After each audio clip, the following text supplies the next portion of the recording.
আজকের তারিখ 6 আগস্ট 2025। আজকে একটা গুড নিউজ, যেটা হংকংয়ের ভিসা এটা অ্যাপ্লাই করছি অনেক আগে। আমি অ্যাপ্লাই করে দিয়েছিলাম, যেটা ওদের ক্যামেরা হয়তো সম্পূর্ণ দেওয়া যায় না। 5 তারিখে অ্যাপ্রুভ হয়েছে। অর্থাৎ এটা আপনার এডিশনাল পেপার চাইছে সম্ভবত সেপ্টেম্বরের 25-26 তারিখ।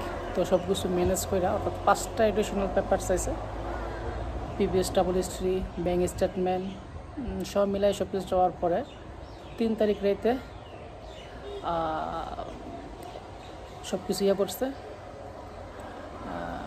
করার পরে 5 তারিখে ইমেল আসছে। আজ 6 তারিখ ইমেল চেক করে দেখলাম ভিসা অ্যাপ্রুভ। বিশেষ করে হংকংয়ের ভিসা বাংলাদেশে যারা অবস্থান করছে, যারা আগে 3-4টা দেশ ভ্রমণ নেই, তারা ভুলের চেষ্টা করেন না, ভিসা দিচ্ছে না এখন। আর ব্যাংকে 3-4 লাখ টাকা অবশ্যই থাকতে হবে। তাহলে হংকংয়ের ভিসা অ্যাপ্লাই করে দেখতে পারেন।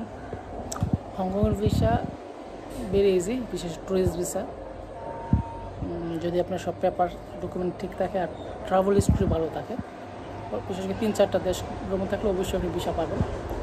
আর যারা জাপান বা সিঙ্গাপুর, মালয়েশিয়া, দুবাই ভ্রমণ আছে, 2-3টা দেশ থাকলেই ভিসা অ্যাপ্রুভ হয়ে যায়।